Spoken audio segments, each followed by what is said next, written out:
Hello, Texans and Texans at heart. I'm Susanna, and this is the Susanna Gibbs Show. On this podcast, you're going to hear from artists, idealists, entrepreneurs, and today, a mom. So, just to back it up a little bit, I've been fortunate enough to have two careers over the past 20-something odd years, and one of them was as an actress and producer. The other was selling insurance. And it's been a very, very interesting mix of art and business. But I've heard some really great stories, and as a storyteller at heart, it's fun to share them. If you'd like to tell us your story, we'd love to hear from you. Go to gibagencydallas.com. Even if you're not our client, we'd still love to hear your story. Now, on today's show, we have Veronica Mata. I'm very honored that she chose to trust me to be on the show today. Her daughter, Tess, was killed in the school shooting in Uvalde over a year ago at this point. It's a really important interview, and I hope you'll share it because there's a problem and we've got to figure out what to do about the school shootings. We've got to figure it out. So help us figure it out. And now, on with the show. Veronica, thank you so much for being on the podcast with me today. Yes, nice to be on here. Thank you. Yeah, it's good to see you in person. I enjoyed talking with you the other day. So tell us, who is Tess? So Tess was my 10-year-old daughter. She was a fourth grader at Robb Elementary, and she was killed when a 18-year-old went into her school and shot her and 19 of her friends and her two teachers. Before we get into the day of the shooting, tell us a little bit about 10-year-old Tess. So Tess was your typical 10-year-old little girl. She loved being on TikTok. She loved her friends. She loved playing outside. She loved aggravating her sister, her older sister. She was, just your typical 10-year-old girl. She loved to change outfits more than I can count. We had laundry every day because she was always in and out of different clothes, different dresses. She would roller skate around the house. She was just a fun, loving, she was the life of our lives. She kept us going. She was the best thing that we've had. So there's a big gap between your older daughter, who's 22 Yes. and Tess. Yeah. So they're 11 years apart.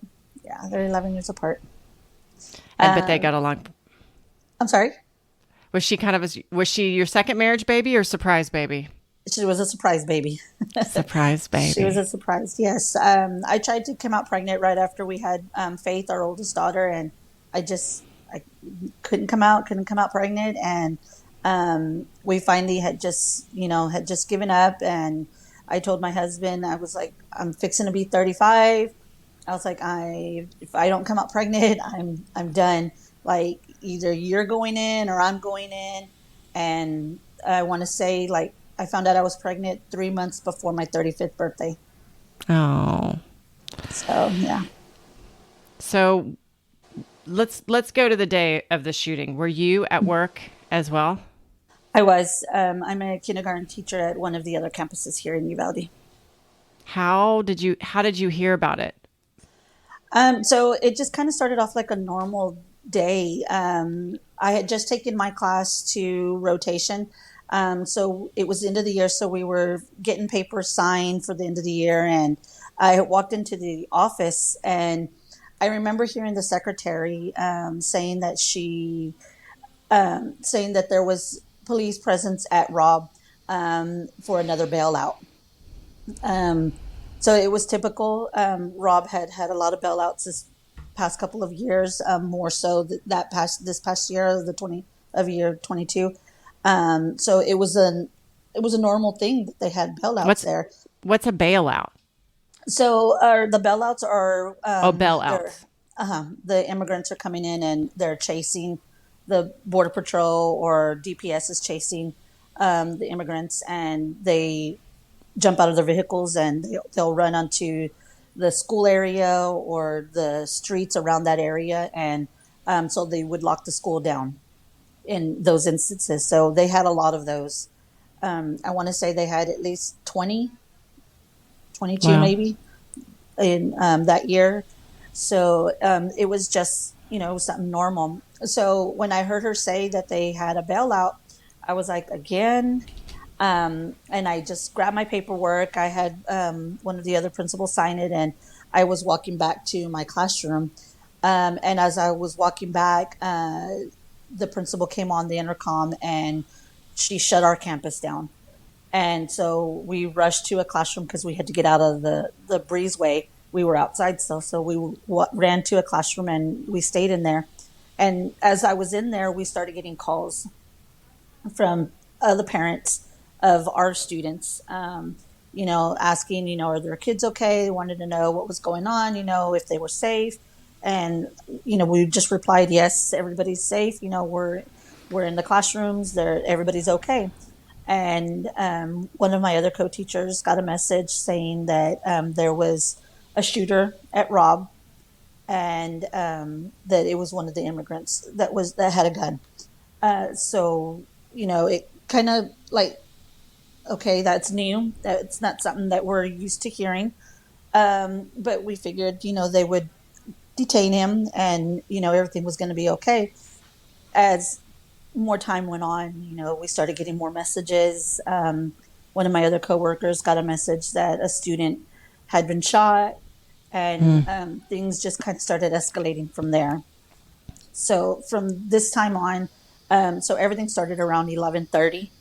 Um, I was in that classroom till probably till about 12:15, 12:20. Um, and we were locked down, so I couldn't leave. They wouldn't allow us to leave. I finally called my principal and I told her, I was like, look, I was like, I've got to get to the Civic Center because that's where they were taking all of the students. That was our reunification area. Um, I was like, I have to get over there. I have to go make sure that Tess is okay. And she's like, okay, hold on, just give me a second. So she comes back on. She calls me probably about a minute or two later, but within that time, we received an email, and it was from our other principal stating that we had a sub on our campus, and her sister was a teacher at Rob, and saying that her sister had been shot. Oh no. So right then and there, we knew that there was definitely something was going on, and it wasn't your normal day bailout.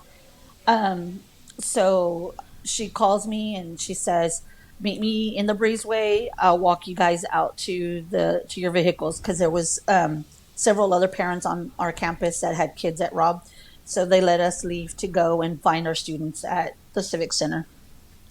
So we get to the Civic Center, and I'm trying to find Tess. A coworker of mine, her husband was already there. So Were he had there found kids his. there at the Civic Center at that time? Okay. Oh yeah, yeah. They had already started bringing kids to the Civic Center right away. Um, so he had found his daughter already. So he was helping look for Tess. So we looked and we couldn't find them. And as we're there, there's buses still coming and unloading students. They're still coming. At the same time, Faith is calling me, and she's like, "Mom, what's going on? Um, you know, I need, did you find Tess?"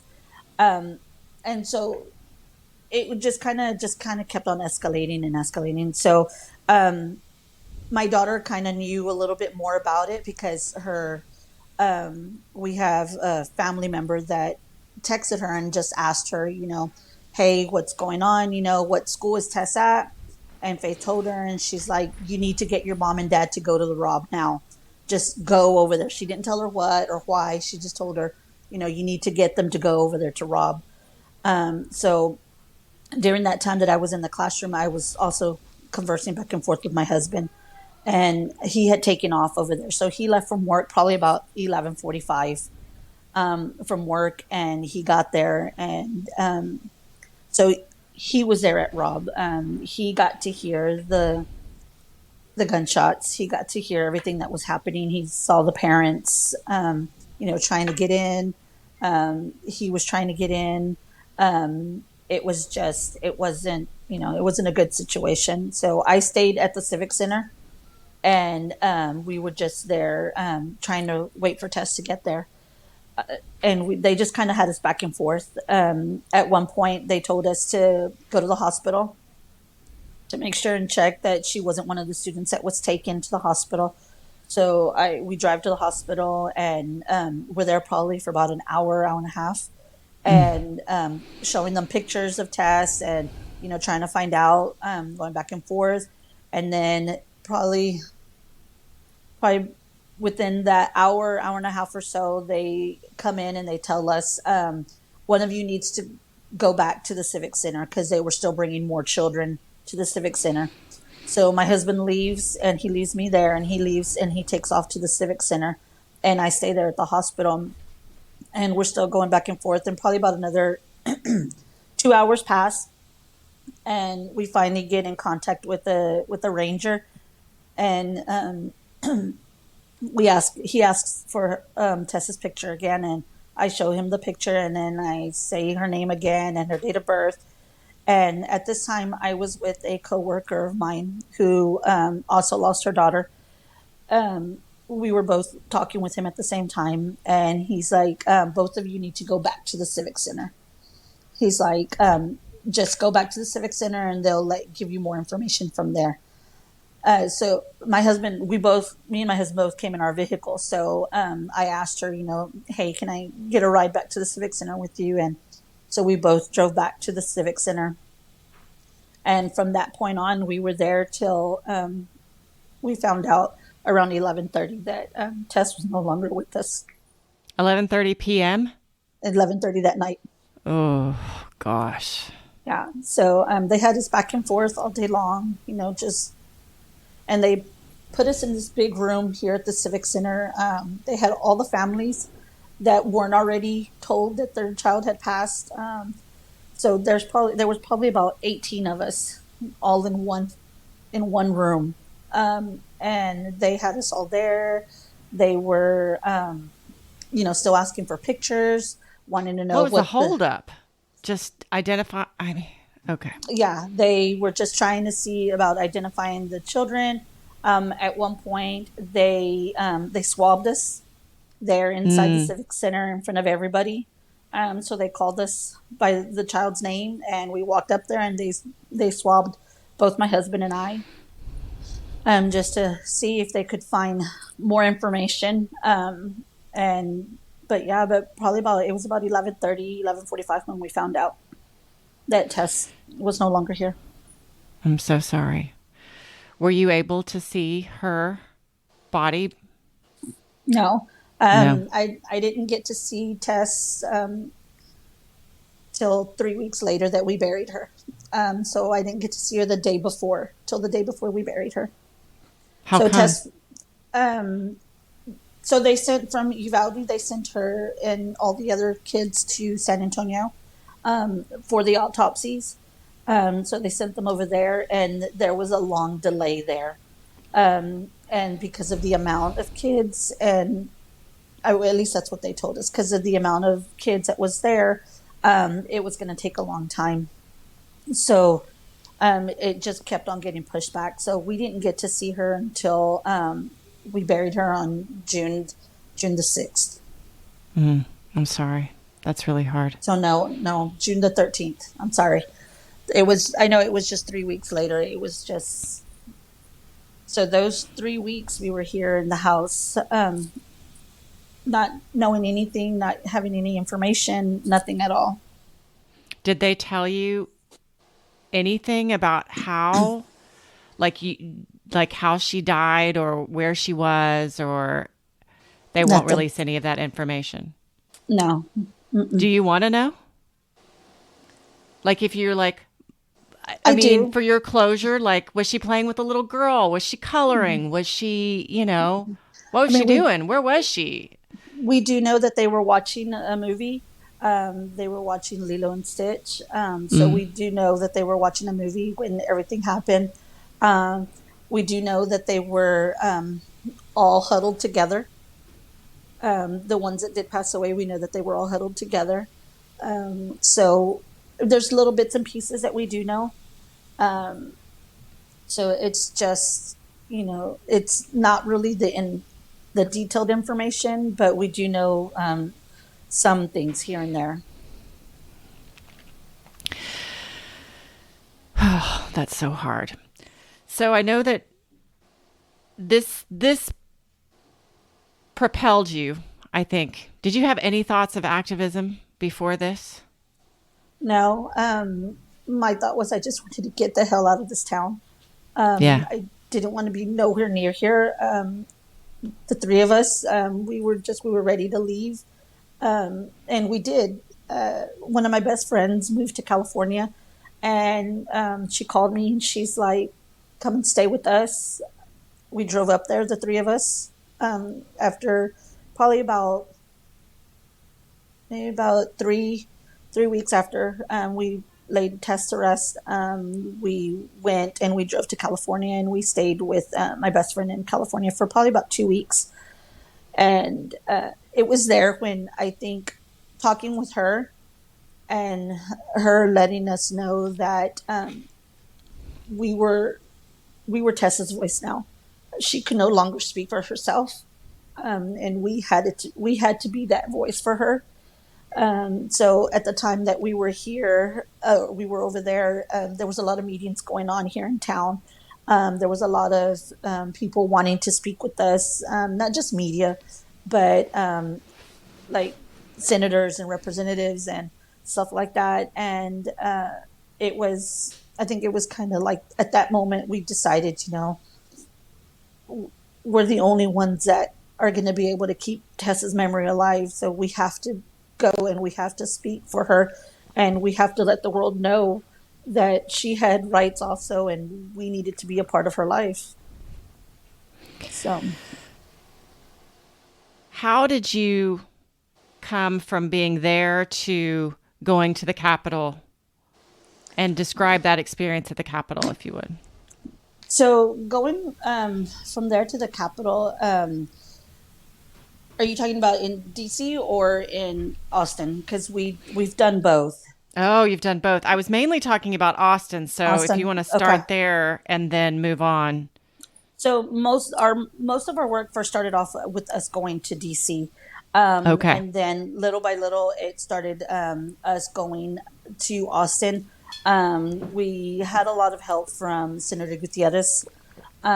He kind of is the one that kind of took everything and just wholeheartedly went in there, saying that something had to be done. We needed to something needed needs to change, and you know I guess it's kind of like a uphill battle because we know that he's a politician, and we know that we have people thinking that he's just using our families to get political gain for himself, but this this man like stopped everything that he was doing, to make sure that we had what we needed first before he asked us to do anything. So when he asked us to start going and speaking in Austin, it was a no brainer. We knew that we needed to be there, and we knew that we needed to um, come up with things to help change the way Texas is right now. These gun laws are they're not good for the people. They're not good for our students. They're just things have to change. So that's kind of where everything started off at, and we just we went every Tuesday from February all the way until um, May, the end of May. Every Yeah. Tuesday you went to Austin? Every Tuesday we drove to Austin. Would people see you? Yeah, I mean, we were there. We would make appointments. We would make appointments with some representatives and some that were for the House Bill 27, for the House Bill to raise the age from 18 to 21. They would visit with us. But there was And some the that other we ones would, wouldn't? yeah, Oh, there that's was terrible. there was a lot of representatives that wouldn't meet with us. Yeah, How yeah. disappointed were you when it didn't pass? I mean, we were really disappointed, but we knew that this bill has gotten a lot further than what any other gun reform bill had gotten. So it was a win, but it was a loss also, because no bill had ever gone into the committee for a vote and gotten past that. So for us to be able to have gotten it past the committee for the vote, and then it go to the calendars, that was a big hurdle for us. And I mean, on any gun reform. So it was a big, win for us. But them stalling it for it not to be in the calendar was a loss, because it was the same people you know, that wouldn't meet with us. And I mean, we did meet with Mr. Guillen, and he said, he was with us, and at the last minute, he voted no, and Oh, he was the one that was who were stalling it. who were some of the other people that refused to meet with you? Um, so Trox Claire, she didn't refuse to meet with us, but she sent a her assistant. She sent an aide to go and meet with us. She said that she had a other commitment outside of the Capitol, and so she wasn't going to be able to meet with us that day. And so throughout this whole process, we've made a lot of friends within the media. And one of the friends that we did make sent us a picture of Trox Claire at the same time that we're there, that we were supposed to meet with her. She's in the Capitol, and she's sitting on the floor with her daughter, but she wouldn't meet with us. So it's just things like that. What's your plans? I know you said you had come in wanting just AR-15s, the age to be raised, but you feel differently now.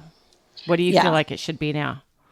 Well, I mean, I still feel like it needs to be changed. It needs to be changed to no ARs at all. No Um, ARs at all. no ARs at all. Not just an age limit. Just get rid of AR-15s Right. altogether. It's a military weapon. People say that it infringes on their Second Amendment rights.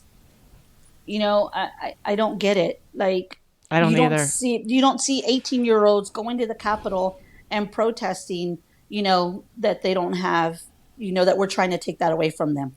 You don't see, we have an age limit from 21 for beer. We have an age limit for 21 for cigarettes. I don't understand what is the big hurdle to raise the age from 18 to 21 for the AR-15s. You have to have a license to drive a car. You have to have a license to go fishing, for Yep. heaven's sakes. Yep. I don't understand it at all, honestly. Have you talked to anybody who's been like, well, that after you talk to them, you're like, okay, well, that's a good point. Or it's all the same argument. It's the Second Amendment argument all day long. Yeah, oh yeah, that's all we get. Is It's the Second Amendment argument, and that if they do that, then they're going to take all their guns away from them. That's what they're worried about, and that's not what that's not what we want. We just an AR-15 wasn't designed to be out on the streets. An No. AR-15 was a military gun. It's guns used in the military. Who These military personnel are trained to use these guns. They give them the gun, they show them how to use it, and then they take it away from them. Like I just don't. It's hard for me to like comprehend and for me to understand. Um, but it's an uphill battle, and we knew it was going to be an uphill battle here in Texas. We knew that, but like I've talked to some of the other moms, and they mess with the wrong moms. They mess with the wrong parents, and we're not stopping. We're going to continue fighting, and I'm going to What's the name of continue. your organization? The organization that I'm in is the Lives Robbed. Lives Rob. Lives Rob. Is there a Yeah. website? Yes, it's the livesrob.org. Livesrob.org. What do you want to what's the next step for Lives Rob? So we're still going to continue advocating for the ban assault weapons. We will be, I believe, in DC in September. So we're going to be doing some new stuff that our president has planned out. It's still in the works right now, so we really haven't said much about it. But we're working on some things. But we'll be in DC and we'll be in Austin again. That's exciting. Um, do you do you mostly focus on gun rights, or is there an aspect of mental health awareness that's also involved in it, or are you mostly going the gun rights route? For right now, we're mostly just going the gun route. Okay. We know that mental health it's a big issue, um, but the state of Texas is allowing for these people with the mental health issues to purchase these weapons Right. with no real good background checks. I mean, anybody can go in there that's over the age of 18 and can go and purchase a gun, and you can get it within 7 days or so. Like there needs to be better background checks to do that. So, That's where I'm like, I don't understand why the smart gun owners don't want the rest of the people. Like, let's put the, yeah, anyway. I know. I I know. know. I mean, It's how do you deal with the argument that, you know what, you're a teacher. I'm going to put a gun in your hands. no, no. Like I told my husband and I told my daughter, I would quit. I would quit my job because that's not what I went to school for. I didn't go to school to carry a gun in a classroom. I went to school for 4 years to earn my bachelor's degree to teach children, not to carry a gun in a classroom. That is not my job. That is the job of the police officers and or the border patrol, DPS, whoever. That is not my job. Speaking of police officers, do you have much interaction with the police officers in your community? No, no. Have you seen them at all? Like, Yeah, because I mean, it's not that big. What do you do when you run into them at I lunch? try to walk away, try to turn around. Do They're they try and still talk to you? No, they're still working the streets. They're none of the police officers that were on scene that day have been fired.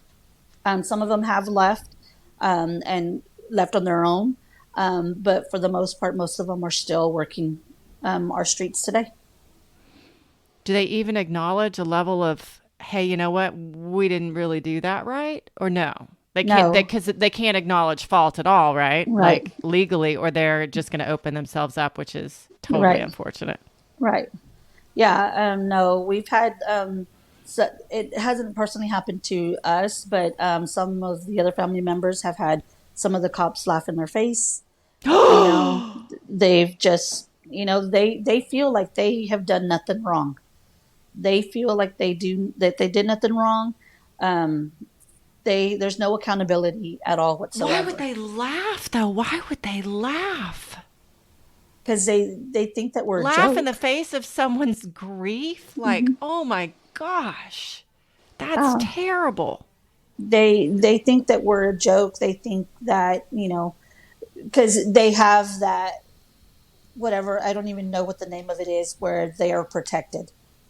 So regardless, they feel like they're not going to get in trouble for anything that they did in that school, no Oh, matter that's what. terrible. That's So terrible. That's super disappointing. People should be better than that. I wish people were better than that. yeah, I wish so too. Yeah. So, how long has it been since that day? How many days? It's been a year. It's, I mean, it just feels like it was yesterday, honestly. Yeah. Just depending on the day, I think sometimes we're still in denial, or at least myself. There's days that I wake up and I'm just like, oh, okay, everything was just a bad dream.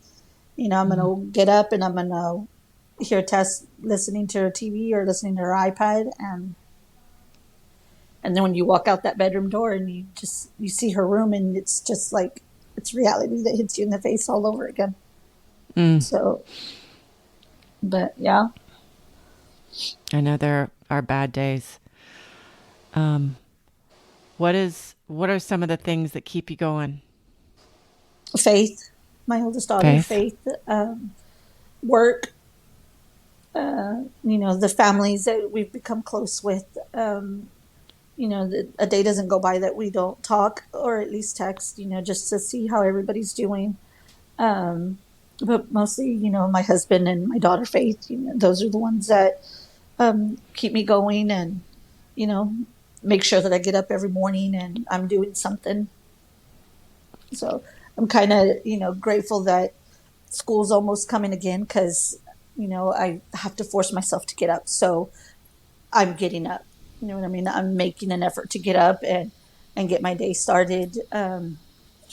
But yeah, but it's mostly just all I have left is faith now. So Have you heard from any other families outside that have experienced what you have, like maybe outside of Texas, that reached out to you from um, other schools? I haven't personally. We've met a few from Santa Fe. We've met. I want to say we met a few from Sandy Hook. But we've. I've talked. I personally have talked more with the people from Santa Fe.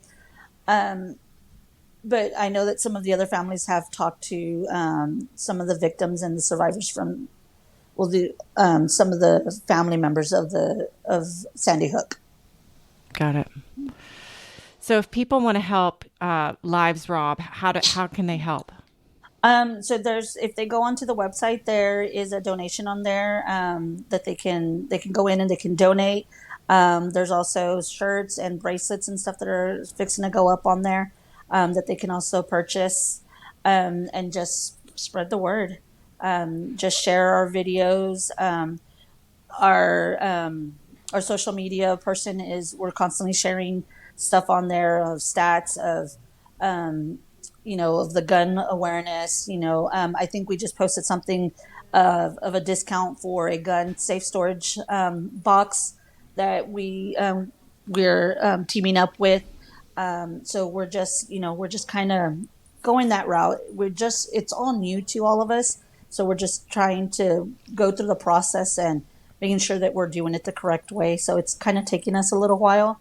And we're moms, that all lost our daughters. So some days are difficult for us to get going, but we're surely but slowly we're getting there, and we're getting stuff posted on there.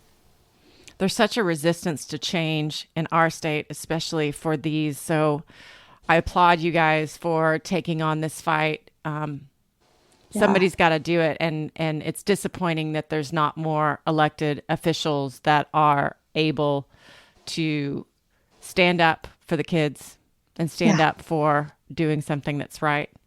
yeah. I mean, because nobody else wants to be in this position. We don't want to have to see anybody else suffer the way our families are having to suffer. Like, you don't wish this upon your worst enemy. No. The grief, it's something that you don't want nobody to have to go through. And if we can prevent another family from having to go through the pain that we're going through, that is what we're going to do. And that's why we're doing what we're doing.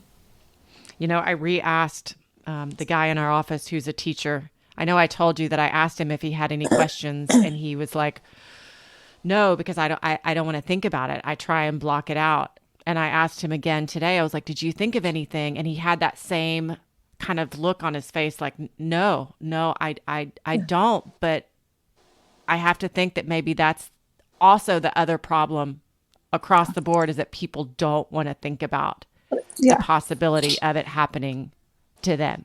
And But who they, would, right? It's right, terrifying to imagine your right. kid, but there's got to be something done to keep these kids safe. But you know what? I mean, we were like that. We thought the same exact thing when we heard about Santa Fe. We were like, I couldn't even imagine. I couldn't imagine that happening here to any of our kids. Well, you know what? It can happen, and it will happen if things aren't changed. Yeah. So before I let you go, there's one other thing. I want to end on the positive note of Yes. the scholarship. Yes.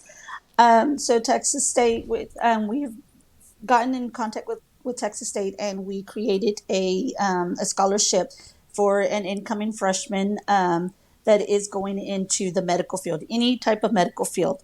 They will be awarded the scholarship once the year starts, and we are trying to get it endowed.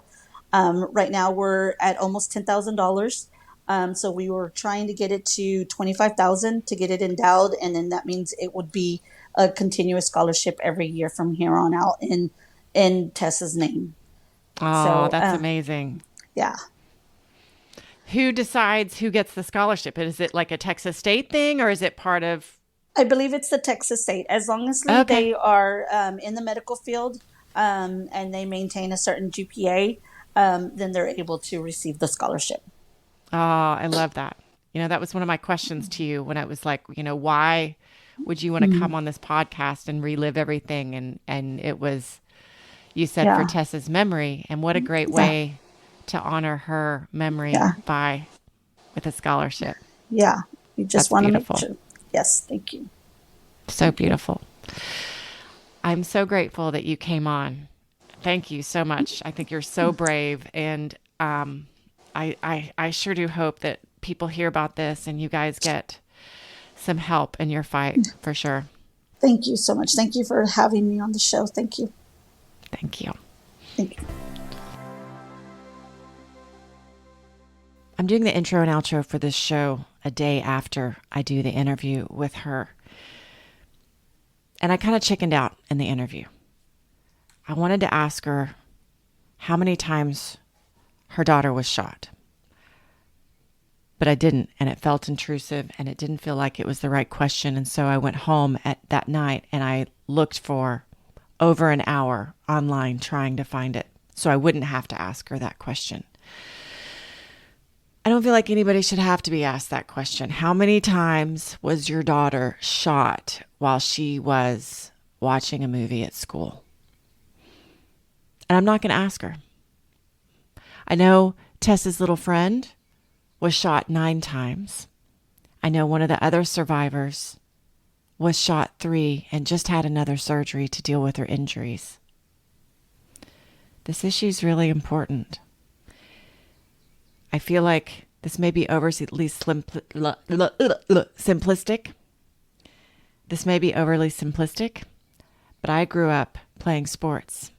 And if there was one person on our team that was messing up, we all ran.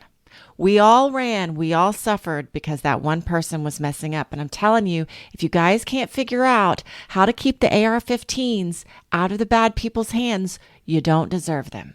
Nobody gets them. Figure it out. You may disagree with me, and that's fine. Come on the show and tell me why. Because your insurance tip of the week is that there's an insurance coverage for shooters, which is a terrible thing. It's not just covered on your general liability policy. No. It's an additional coverage. It's additional workers' comp rider. I've not sold one, but I know it exists. Thank you so much for being here. Please connect with us at gibagencydallas.com. And again, please share so we can keep this discussion going and keep other little kids like Tess and Tess's family from going through what they're going through right now. Thanks. See you next week.